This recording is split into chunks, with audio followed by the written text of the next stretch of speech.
My name is Melody Wu. My name is Roma Shiron. My name is Shrila Srivatsan. My name is Sophia Thomas. This is our public health presentation. We perform this for our Human Body Systems class at Columbus North High School, March 27, 2023.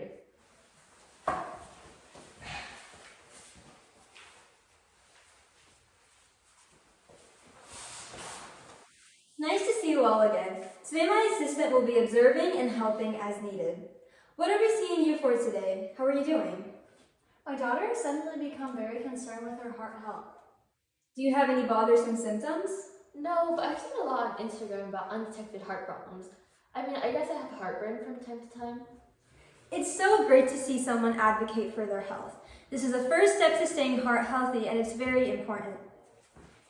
Even if you don't have any troublesome symptoms, it's always great to be aware of things like this.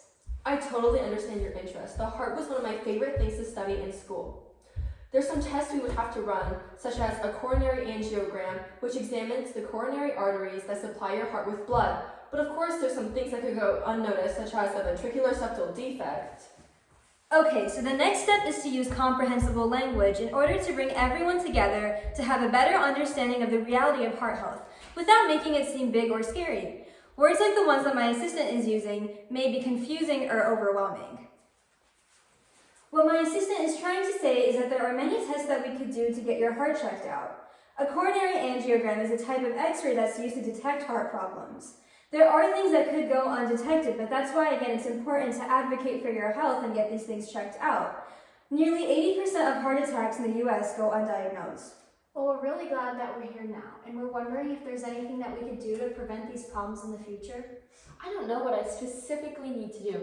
We learn about it in health class, but it all just seems so broad.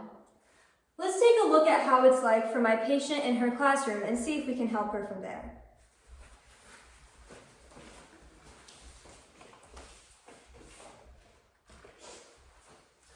Hello class, today we're going to be learning about heart health because it's part of the curriculum.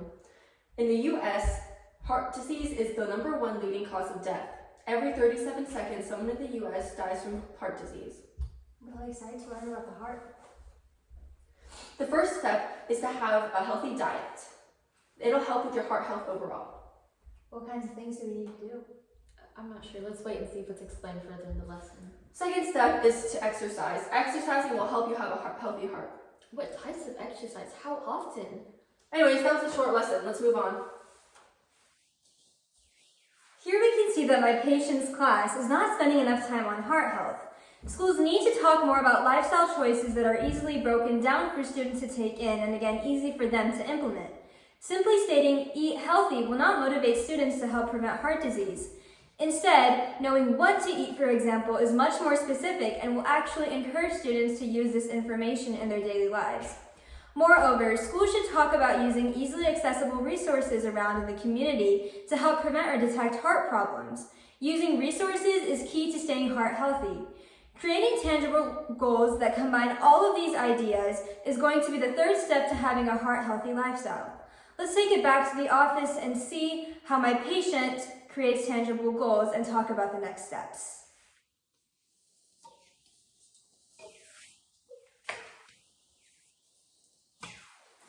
First, let's talk about using your resources, like screening your heart.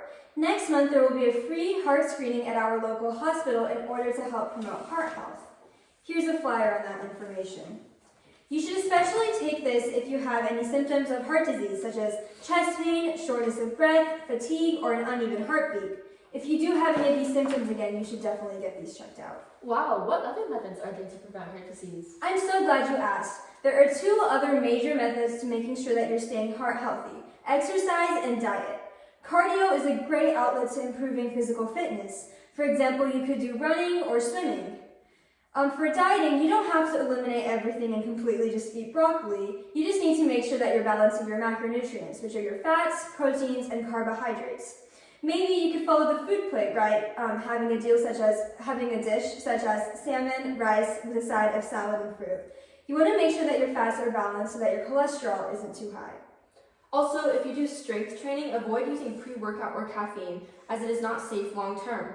The stimulants in pre-workout supplements can cause an increase in blood pressure and heart rate, which makes your heart work faster.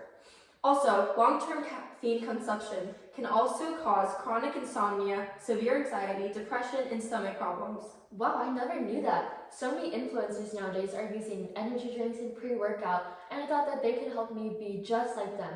Thank you, doctor. Thank you, assistant. Also, make sure to stay away from smoking of any kind. Stay away from cigarettes, e-cigarettes, and vapes. These can damage your heart in a long time, affecting its function negatively. Of course, doctor. This is much better than just listening to my teacher say to eat healthy and exercise.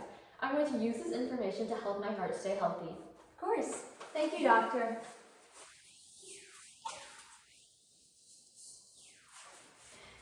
The fourth step is execution. Now that my patient knows what to do, she simply just needs to implement it at home.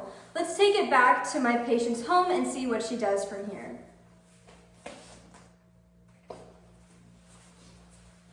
How are you feeling since our doctor's visit last month? I've been feeling a lot better. I've been running on Mondays, Wednesdays, and Fridays. I've been doing things like sit-ups, squats, and I've been following my food plate. You know, this morning I ate whole wheat toast, berries, and some eggs.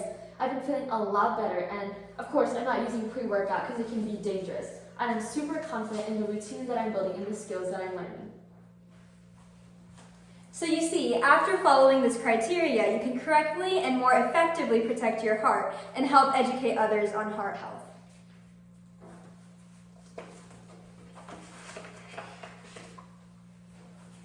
So now we have learned the 4 health steps. Advocate for your health, use comprehensible language, create tangible lifestyle goals, and execution. Keeping these steps in mind, do your part, care for your heart.